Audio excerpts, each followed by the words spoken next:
नए ढंग से परिचित होना पड़ेगा। मैंने बात की थी कक्षा में आप लोगों से कि काव्य के मापक दो तरह के होते हैं, एक भारतीय मापदंड है, दूसरा पाश्चात्य मापदंड है।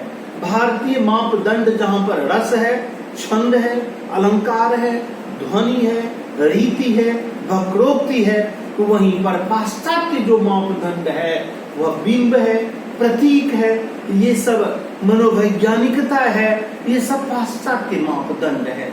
तो आधुनिक कविता भारतीय काव्य शास्त्र से जितना प्रभावित नहीं है, उससे भी ज्यादा प्रभावित है आधुनिक कविता पाश्चात्य काव्य शास्त्र से। पाश्चात्य काव्य के जो मापक तत्व हैं उससे प्रभावित है।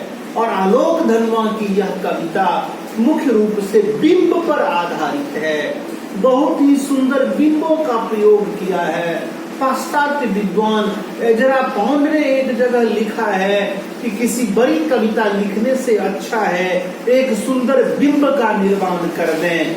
बिंब इमेजिंग जिसको कहते हैं, अर्थात किसी चीज का वर्णन करें तो एक चित्र उभर आए, एक दृश्य उभर आए, उसी को हम बिंब कहते हैं। यद्यपि बिंब भारतीय कविता में बहुत पहले से है, लेकिन वह नाम नहीं दिया गया था, वहां पर चित्रात्मकता नाम दिया गया है। जो हमारी चित्रात्मकता है वही बिंब है पाश्चात्य काव्य शास्त्र में।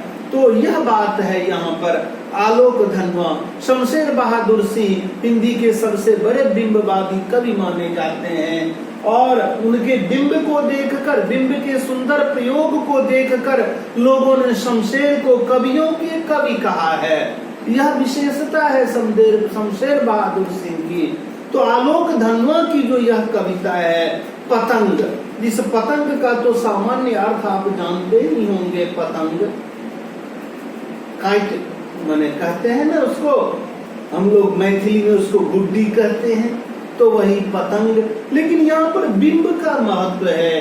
किस तरह से बिंब का? तो बच्चों बिंब के बारे में मैंने कहा कि एजरा पॉन्ड ने कहा कि एक लंबी कविता से बेहतर बात है किसी सुंदर बिंब का प्रयोग कर देना, सुंदर बिंब की रचना करना। बिंब एक तरह से चित्रात्मकता है, लेकिन जब बिंब को थोड़ा विस्तृत देखेंगे तो 5 तरह के बिंब होते हैं। दृश्य बिंब, जैसे हम जो देखते हैं, हमने पूर्व में जो देखा है, कहीं देखा है, वह जब आंखों के सामने ऐसा वर्णन करें कि आंखों के सामने उभर आए, उसे दृश्य बिंब कहते हैं। श्रौत बिंब, सुनने की जो बात है, जैसे सुनने की बात जो होती है, जैसे लगे कि पहले जो सुना है सुनाई पड़ रहा है, उसे श्रौत बिंब कहते हैं।